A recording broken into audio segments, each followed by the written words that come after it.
주간도 평안하셨나요? 예. 갑자기 추워졌어요. 어젠가 그제는 새벽기도 나오는데 와이퍼가 이렇게 안 돼요. 뭐 이렇게 약간 좀 살짝 얼었다고 그래야 되나요? 예. 야, 이제 올 게 왔구나 싶더라고요. 전 겨울이 너무 싫던데 요새. 옛날에는 뭐 겨울이 좋았는데 이제는 뭐 겨울이 안 좋더라고요. 또 새벽에 나오려면 굉장히 춥겠지 이러고 나오니까 추위에도 건강 관리 잘 하시고 특별히 영적인 관리 잘 하시기를 바라요. 그래서 우리 영적인 한파가 막 몰아칠 때 그때도 이길 수 있는 거는 평소에 영적인 체력을 잘 이게 관리해 놓는 것입니다. 그래서 영적인 관리를 잘 하셔서 어떤 어려움이 몰아닥쳐도 신앙으로 잘 이기고 견뎌갈 수 있는 우리가 되기를 바랍니다. 요즘에 뉴스 듣다 보면은 뉴 노멀, 뉴 노멀 시대 그런 얘기들을 많이 듣게 되는데요. 뉴 노멀이 뭘까요? 이 노멀을 바꾸는 건데 보통 이제 노멀이라는 것은 일상, 평범한 이런 뜻이 있잖아요. 그 일상이 새로워졌다는 거예요. 예전에는 비정상이라고 느꼈던 것들이 이제는 그냥 우리 일상에서 흔한 것들이 되고 말았어요. 예를 들면 온라인 예배 이런 것이 이제 흔한 일상이 되어버렸는데, 제가 처음에 이제 신학교 갔을 때 그때 막 어떤 얘기가 나왔냐면, 근데 인터넷 막 보급되면서요. 아마 나중에는 인터넷 교회 생길 거다.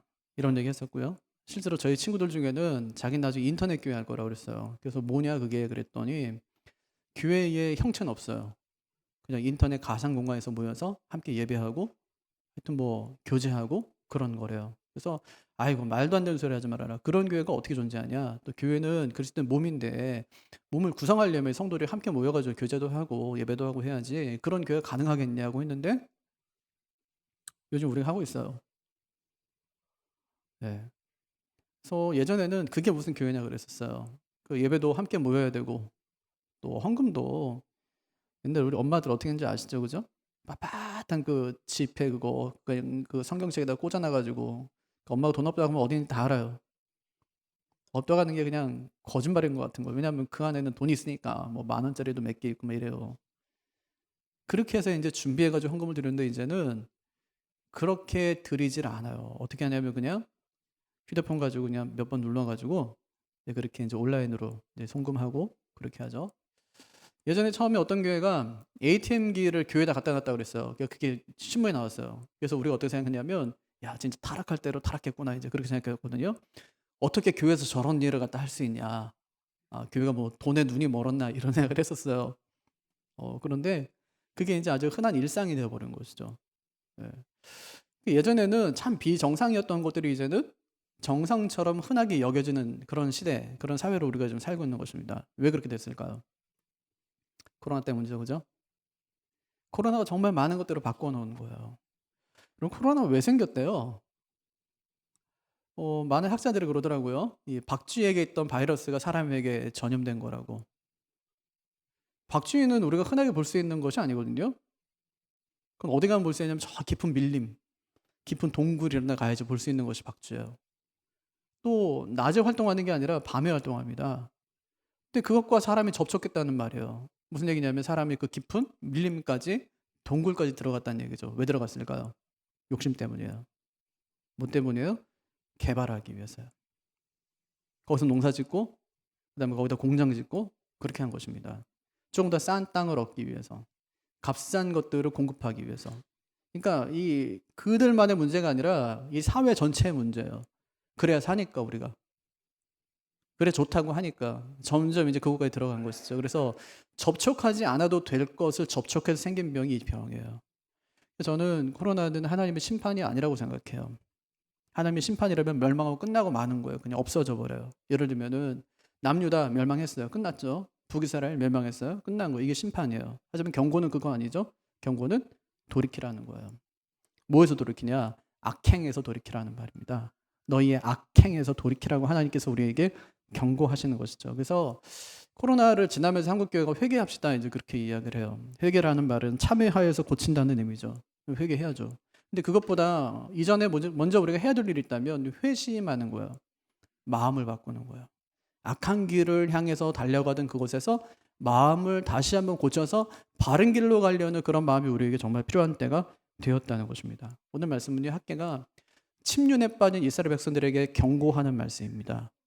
그들이 왜 침륜에 빠졌는지 그 이유에 대해서 잘 설명해 주고 있습니다. 그리고 또 돌이키는 방법에 대해서 잘 알려줍니다. 당시 이스라엘 백성들이 어떤 상황에 처했을까요? 바벨론 70년 포로 마치고 돌아왔어요. 고레스가 돌아가래요. 내가 허락할 테니까 돌아가래요. 원하는 사람 모두 다 돌아가래요. 그래서 스룹바벨과 함께 5만 명이 돌아왔어요. 돌아가는데 고레스가 그래요. 내가 성전 지을 내가 후원해 줄게. 지원도 내가 해줄 테니까 가서 성전도 지어. 그러니까 뭐하러 왔냐면 성전 지으러 왔어요. 이들이 평생 동안 꿈꿨던 그 성전을 지으러 이분들이 온 거예요. 근데 와서 보니까 어때요? 성전은 완전히 회파되어 있고 또 집 하나, 자기들이 살 집 하나 변변치 않은 거예요. 들어갈 살 집조차도 없었어요. 근데 어쨌든 제가 왔으니까, 성전 지으러 왔으니까 그들이 성전을 짓기 시작합니다. 근데 성전을 짓는데 이것이 쉽게 잘 이루어지는 것이 아니에요. 그냥 성전에 기초돌 몇 개 놨는데 벌써 이제 북쪽에 있었던 사마리아 사람들이 성전 짓는다면서, 예루살렘을 재건한다면서 들고 일어나는 거예요. 저들이 일어나면 안 된다는 얘기죠. 왜냐하면 마치 이런 것 같아요. 우리 여기다가 터전 잘 짓고 살았어요.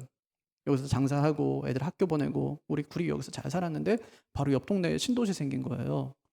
여기서 반찬 가게 하고 우리가 여기서 그냥 무슨 국밥 가게 하고 우리가 여기서 문방구 하고 이러고 살았어요. 애들이 여기 옆에 학교 보내고 그랬는데 갑자기 신도시가 엄청나게 큰 게 생긴 거예요.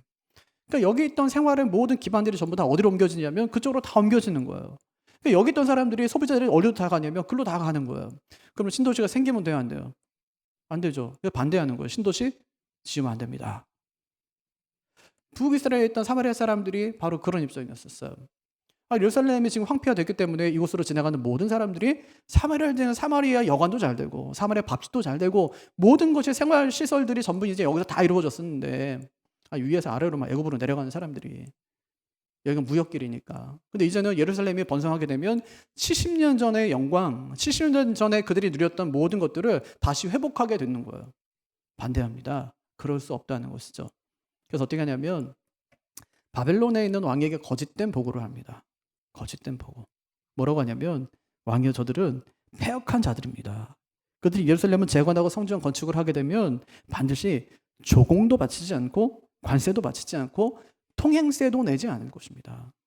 그들은 틀림없이 왕의 상인들이 지나는 무역의 길도 차단하고 말 것입니다. 그러니 예루살렘을 그냥 폐허로 두십시오. 근데 그때가 마침 돌아가서 성전 재건에 거기서 한번 잘 살아봐 하고 허락해 줬던 고레스는 죽고 그의 아들 아닥사스다가 왕이 되었을 때였었어요. 그러니까 그 보고를 듣고 당장 아닥사스다가 성전 건축 중단 명령을 내립니다. 그래서 성전이 16년 동안이나 중단된 채 그냥 놓여 있었던 거예요. 그때 한 사람이 등장해서 외치는 거죠. 우리가 여기에 온 이유가 무엇입니까? 성전을 짓기 위해서가 아닙니까? 언제까지 이러고 있을 겁니까? 당장 지금 공사를 재개해야 되지 않겠습니까? 그 사람이 누구냐면 학개 선지자였습니다. 학개 선지자. 그랬더니 많은 사람들이 학개의 말을 듣고 이렇게 이야기하는 거예요. 아직까지 성전을 지을 시기가 되지 않았습니다. 지금은 그럴 때가 아닙니다. 그렇게 얘기하는 것입니다. 이건요, 성전 짓지 않겠다는 말이 아니에요. 성전이 중요하지 않다고 하는 말도 아닙니다. 아직 때가 되지 않았다는 거예요. 성전 건축을 금지했던 아닥사스다가 지금도 여전히 돈은 시퍼렇게 뜨고 살아있고 주변 나라들이 아직까지 극심하게 반대하고 있는 상황에서 지금 성전을 건축한다면 어떻게 되겠습니까? 또 바벨론이 군대 이끌고 여기 옵니다. 그럼 우리 어떻게 되겠습니까? 완전 또 이렇게 그나마 한 15년, 16년 동안 읽어놓은 이 터전이 전부 다 무너지고 말 것입니다. 그러니 짓지 말자는 거 아닙니다. 조금만 더 있다가 지읍시다 하고 이야기하는 거예요. 타당하죠, 그죠? 얼마든지 오케이, 그럴 수 있겠구나 하고 생각할 만한데, 그런데 하나님의 생각은 달라요. 그들은 지금은 때가 아닙니다라고 이야기하지만 하나님은 그 말을 저들이 성전을 짓고 싶어하지 않는다고 이해하시는 거예요. 학개야, 저들이 성전 짓는 일에 정말 관심이 없다고 말씀하십니다. 짐 콜린스가 쓴 좋은 기업을 넘어 위대한 기업으로라는 책이 있습니다. 그 책에서 이렇게 이야기해요. 위대함의 가장 큰 적은 좋음입니다. 위대함의 가장 큰 적이 좋은 거래요. 좀 이해가 안 되잖아요. 우리 생각에는 위대함의 가장 큰 적은 약함이나 자금이나 아니면은 부족함 이런 것인 것 같은데 이 책은 그렇게 이야기하지 않아요. 위대함의 가장 큰 적이 좋음이래요. 그럼 왜 위대한 기업이 될 수 있을까요? 어떻게 위대한 기업이 되죠? 뭐 자본이 있으니까, 또 좋은 사람들이 있으니까 위대한 기업이 될 수 있을 것 같아요. 우리도 이제 사업을 하면서 자본이 충분하고 또 좋은 사람이 많으면 충분히 얼마든지 좋은 기업으로 위대한 기업으로 만들 수 있을 것 같습니다. 하지만 짐 콜린스는 그렇지 않대요. 그러니까 위대함이라고 불리는 이름 붙여진 그런 불리는 그런 기업들의 특징을 조사한 결과 내린 결론이 뭐냐면 위대함의 적은 좋음이다 하는 것이었습니다. 왜 그런가 하면 한 번 좋다고 결정을 내리는 순간에 더 이상 변화를 기대할 수 없기 때문에 우리 교회 참 좋아. 그럼 여기서 끝이에요. 우리 집 뭐 이 정도면 되지. 그럼 끝이에요. 그죠? 이 정도면 되지. 그럼 끝인 거예요. 그래서 고민이 없어진 기업, 변화를 추구하지 않는 기업은 결국 쇠퇴하고 말 것이다 하는 것이 그 책의 내용입니다. 이스라엘 백성들은요, 집 짓고 편안하게 살기 위해서 예루살렘에 온 것이 아니었습니다. 차라리 바벨론에 있으면 더 안정적으로 살아갈 수 있는 거예요. 그들이 그곳에 온 이유는 성전을 짓기 위해서입니다. 하나님을 예배하기 위해서 그곳에 온 것입니다. 그러면 우리한테 이렇게 물을 수 있겠죠. 우린 이 땅에 왜 왔냐? 우린 이 땅에 왜 왔나? 왜 왔어요? 우린 여러분 이 땅에 큰 집 짓고 좋은 차 타기 위해서 온 건 아니지 않습니까? 우리가 세상에 온 이유는 세상에서 잘 되거나 뭐 사람들에게 인정을 받거나 평균 이상의 삶을 살기 위해서 이 땅에 온 것이 아니지 않습니까? 우리가 이 땅에 온 이유는 여기서 우리가 하나님을 더 깊이 알고 그분을 예배하기 위해서 이 땅에 온 것 아닙니까? 그래서 우리는 예배하는 자들이 아니라 예배하기 위해 살아가는 자들이에요. 단순히 그냥 일주일에 한 번 교회 와서 예배하는 정도로 살아가는 사람들이 아니라 예배하기 위해 살아가는 사람들이라고요. 예배하기 위해. 당신 왜 삽니까? 예배하기 위해 삽니다. 이것이 우리의 존재 이유고 존재의 목적이라는 말입니다. 우리는 하나님과 함께 살아가는 사람들이에요. 하나님과 친밀한 삶을 살아가는 사람들입니다. 그것이 하나님께서 우리를 이 땅에 두신 목적이다 하는 것을 잊지 마시기를 바랍니다. 그래서 스룹바벨과 백성들이요, 예루살렘에 오자마자 성벽부터 짓는 것이 아니에요. 성전부터 짓습니다. 자기 집부터 짓는 것이 아니에요. 아버지의 집부터 그들이 짓습니다. 미국의 청교도들이 미국에 처음 도착했을 때 제일 먼저 한 것이 뭐냐면 예배당을 짓는 일이었어요. 예배당 짓고 학교 짓고 자기 집을 짓습니다. 성벽을 지으면 안전하죠. 자기 집을 지으면 편안합니다. 하지만 그들은 성전부터 짓습니다. 아버지 집부터 짓고 내 집을 지어요. 아버지 집을 먼저 지어놓아야 아버지가 통치하시는 그 세상에 살 수 있기 때문에 아버지 집부터 짓는 것입니다. 근데 그것을 방해한 자들이 생겼다는 거 아니에요? 그래서 바벨론의 왕이 16년 동안이나 공사 중단 명령을 내렸다는 것입니다. 중단의 이유는 아주 분명하잖아요. 그죠? 공사 왜 중단했어요? 바벨론의 왕이 공사 중단하라고 했으니까 더 이상 공사가 진행이 안 된 거예요. 하지만 하나님께서는 저들이 성전 지을 마음이 없다 그렇게 보셨어요. 우리 생각에는 그냥 바벨론 왕이 짓지 말라니까 어떻게 져요? 하지만 하나님께서는 우리의 속마음을 깊이 꿰뚫어 보시고 하시는 말씀이 아니 너희가 성전 지을 마음이 없잖아. 그렇게 하나님께서 우리에게 말씀하시는 거예요. 왜 그랬을까요? 시간이 지나면서 그들 마음에 성전이 떠나는 거예요. 바벨론 왕은 그냥 핑계고 저들이 먹고 사는 데 바쁘다 보니까 성전에서 마음이 떠나는 것입니다. 제가 요즘에 참 두려운 것이 있어요. 이 코로나가 우리의 핑계가 될까 봐 참 두려워요. 교회에 나오지 않는 것이 또 예배를 못 드리는 것이 그것이 코로나가 핑계가 될까 봐. 사실은 내 신앙이 문제인데 코로나가 문제인 것처럼 그렇게 말하고 여길까 봐 그것이 참 두렵다는 말입니다. 그래서 하나님이 학계를 보내서 말씀하세요. 너희가 성전 지을 생각이 없구나. 그럼 여기까지 왜 왔냐는 거죠. 그냥 먹고 살 거면 바벨론이 훨씬 더 낫지 않냐는 것입니다. 이제 집을 지었으니까 이제는 성벽 짓겠네 이렇게 말해요. 여기 나오진 않지만 하여튼 제가 묵상하다가 이렇게 생각이 들었어요. 이제 집 다 지었으니까 이제 성벽 짓겠네. 그런 다음에 뭐 바벨론 왕이 바뀌거나 마음이 달라지면 그제서야 성전 짓겠네. 이런 얘기 하나님께서 하시는 거죠. 그렇게 안전하게 살려고 여기까지 온 거야.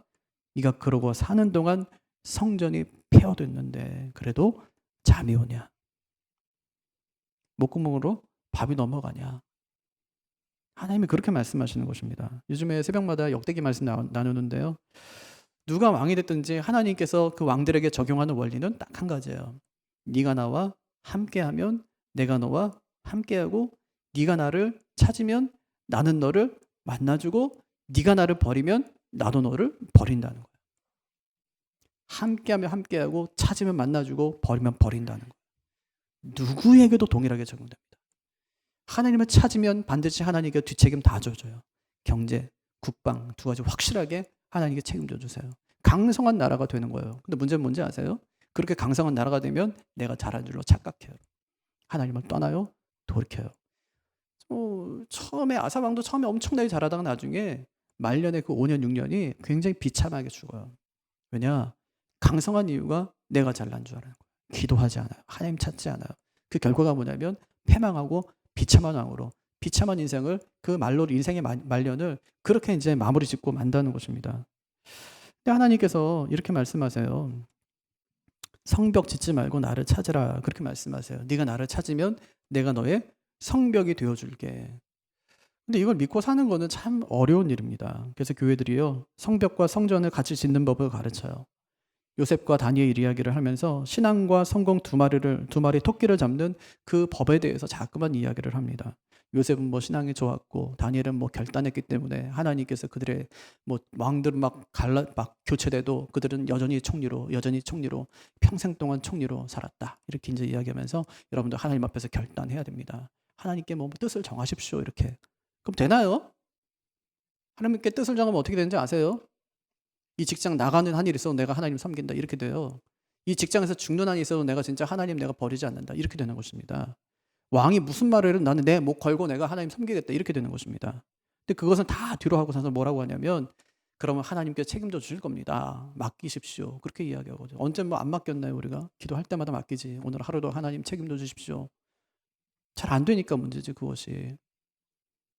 근데 교회는요, 어떻게 신앙생활하면 부자 될 수 있나, 성공할 수 있나를 가르치는 것이 아닙니다. 교회는요, 성벽 짓는 법이 아니라 성전 짓는 법을 가르치는 곳입니다. 내 몸의 성전을 치열하게 훈련시켜가는 곳이, 그것이 바로 교회라는 것입니다. 근데 지금 남유다 백성들이 그거 못하고 있다는 얘기를 하는 거예요. 그래서 하나님께서 말씀하세요. 지금 잠이 오냐? 목구멍으로 밥이 넘어가냐? 하나님께서 그들을 가차없이 책망하십니다. 4절 보십시오. 이 성전이 황폐하였거늘 너희가 이때에 판벽한 집에 거주하는 것이 옳으냐. 대조죠. 성전과 자기가 사는 집을 대조해 놓는 거예요. 성전은 지금 황폐한데 그들이 사는 집은 판벽하다 이렇게 말씀하는 것이죠. 그럼 판벽한 집이 뭘까요? 판벽하다. 요즘 뭐 안 쓰는 얘기니까. 이게 뭐 굉장히 화려한 집을 말하는 것일까요? 고관들이 사는 그런 집? 아니에요. 어떻게 알 수 있냐? 6절부터 보면 알 수 있어요. 여기 보니까 16년 동안 농사해도 안 돼요, 농사가. 물을 구하려고 우물을 파도 물이 안 나오는 거예요. 옷도 보니까 뭐 변변찮고 시원치 않아 입는 옷들이. 그렇게 살면서 크고 화려한 집에 살았다는 건 말이 안 되죠. 그건 유지할 수가 없어요.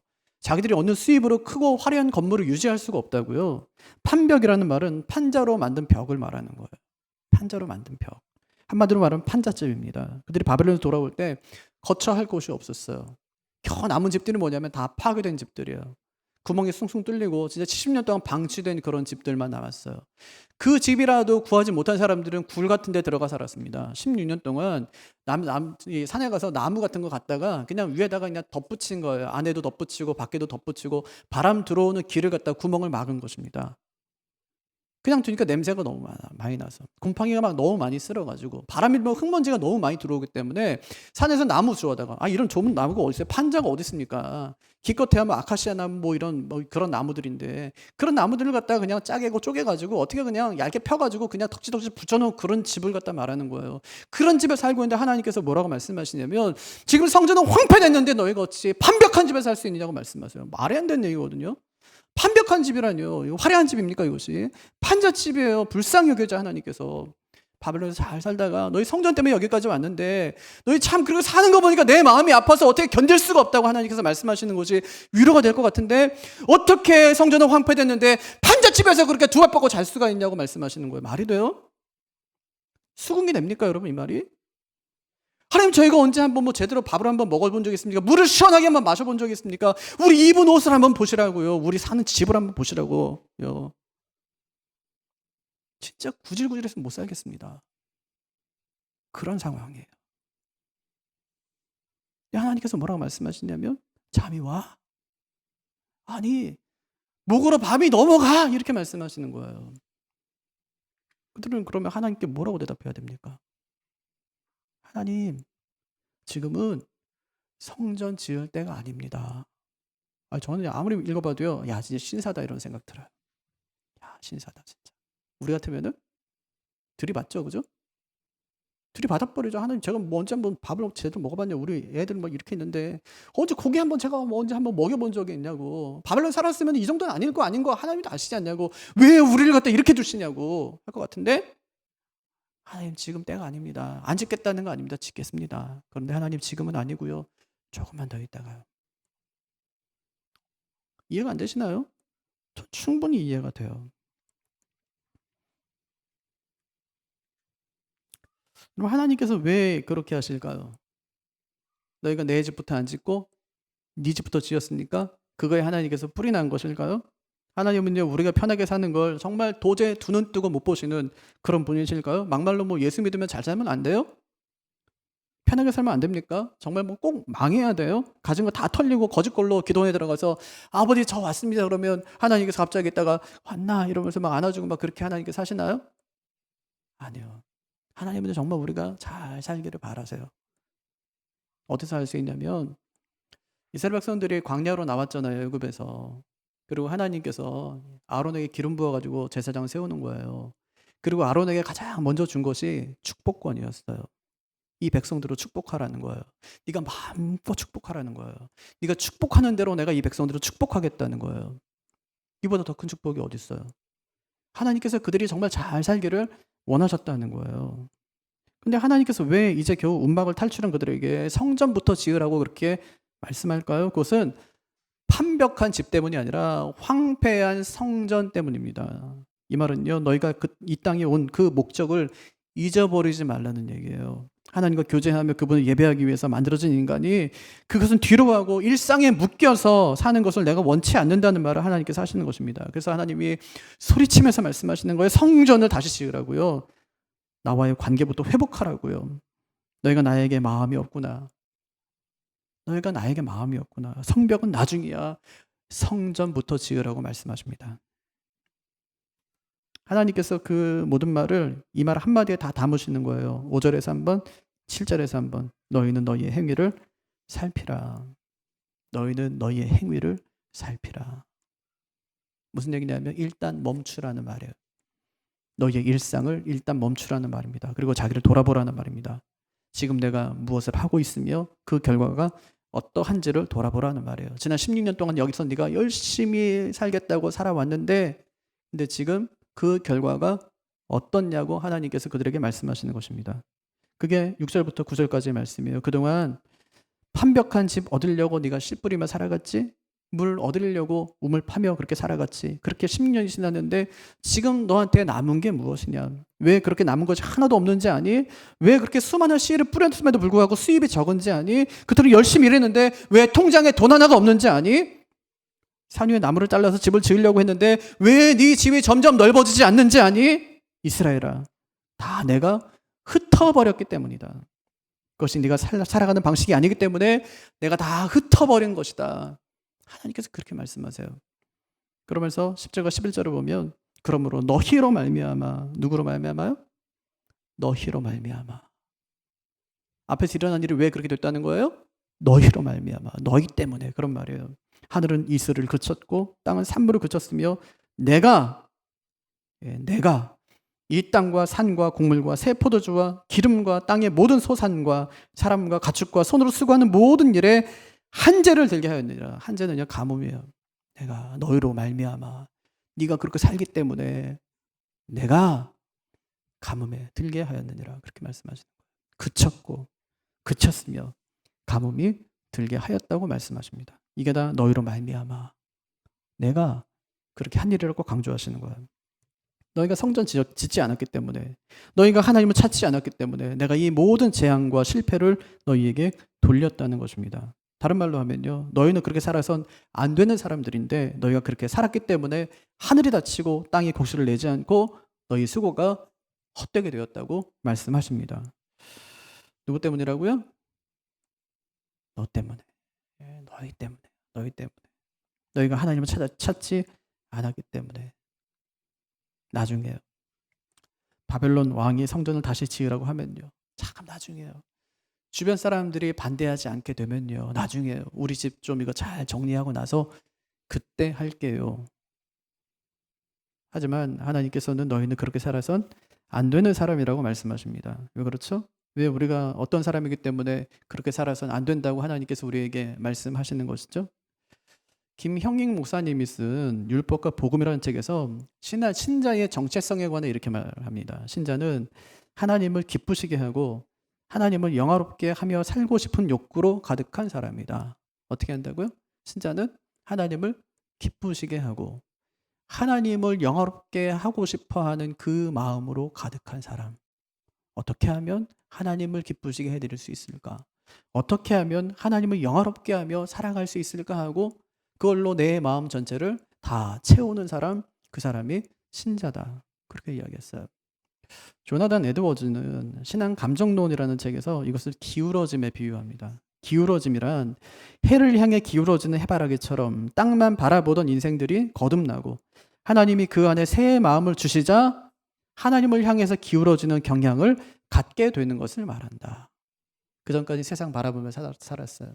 그런데 하나님 만나고 나니까 내 마음이 어디로 기울어지냐면 하나님께로 자꾸만 기울어지더라는 거예요. 그것이 신자의 삶이라고 정의를 내렸습니다. 사랑하는 성도 여러분, 하나님께서 오늘 지적하시는 것은요, 왜 성전 짓지 않냐는 그것이 아니에요.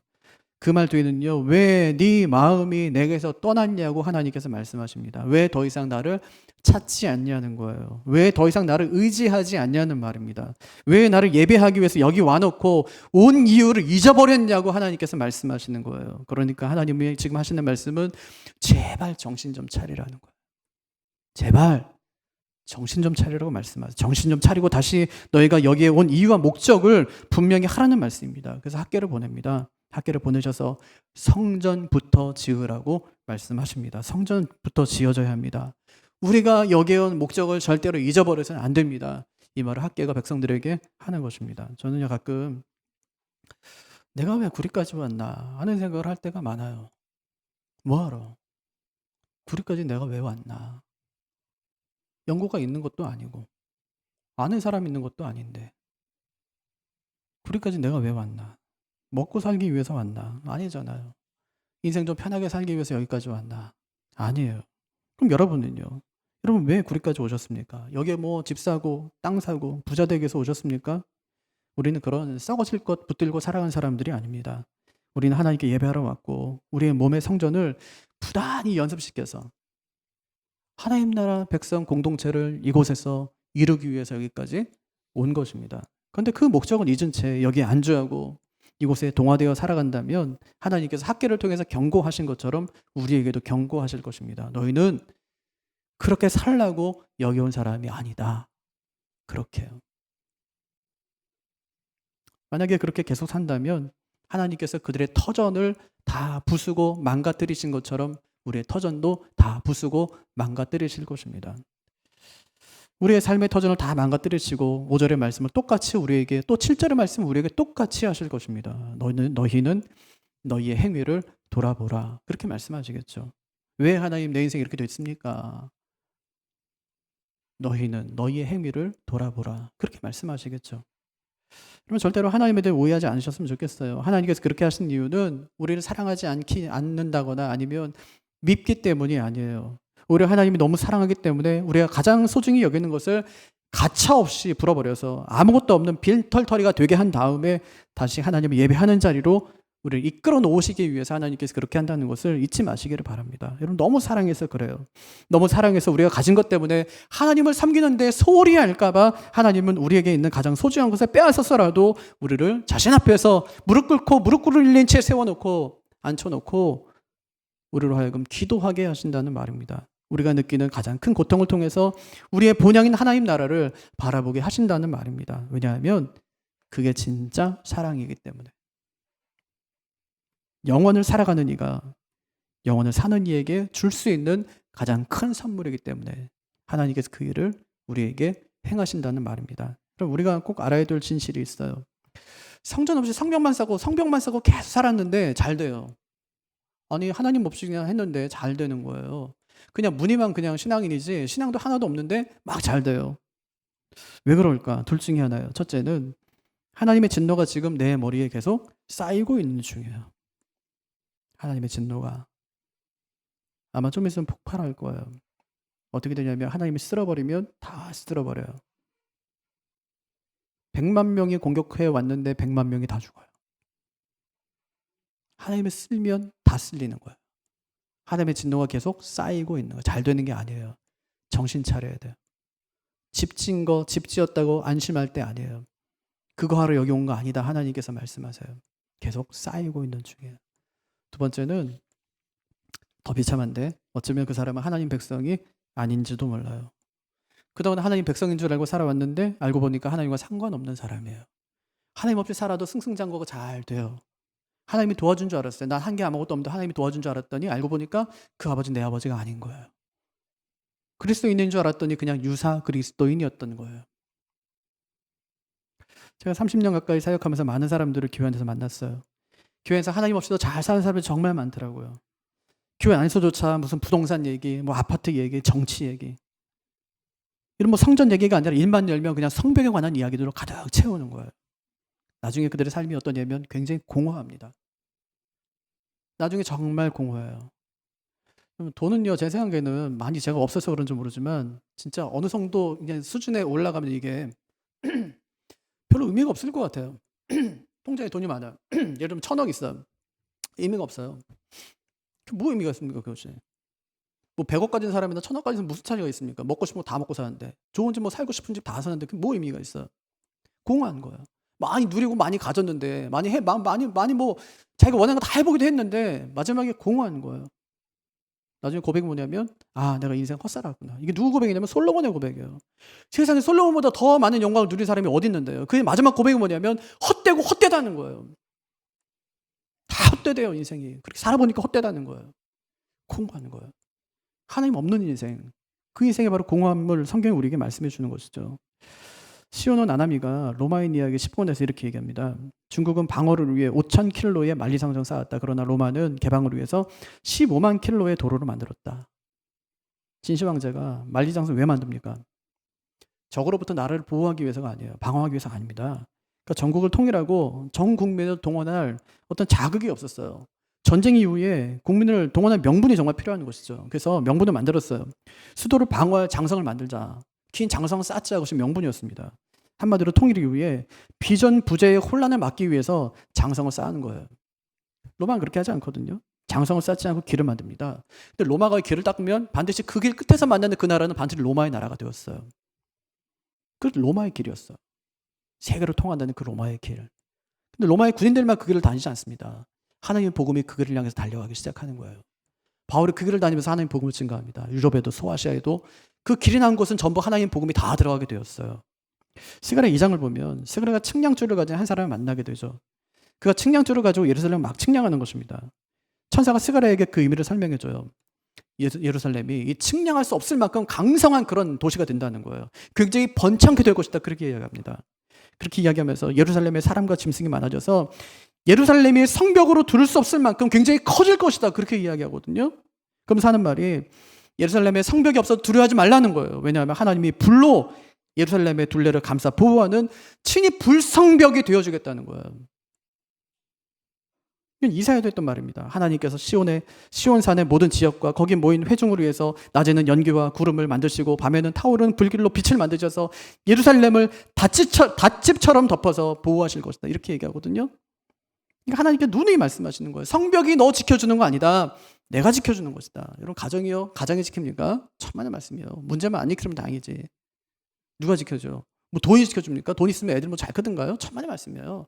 하나님이 지켜줘야죠. 그러니까 하나님께서 말씀하세요. 나를 찾아라. 나를 구해라. 내가 너 지켜줄게. 이렇게 말씀하시는 거죠. 그러니까 우리가 할 일은 하나님 찾고 하나님께 예배하는 일이에요. 하나님께서 하시는 일이 뭐냐면 그러면 내가 네 모든 거 다 책임져 주는 일이죠. 반대로 해요. 그런데 세상 살면서 내가 다 책임지려고 하고 하나님 도와달라는 거예요. 아니요. 하나님 그건 필요 없어요. 도와주고 싶지 않거든요. 주도적으로 하고 싶어 하세요. 내가 할 수 없습니다 할 때 주도적으로 하고 싶어 하세요. 자신의 존재를 드러내고 싶어 하세요.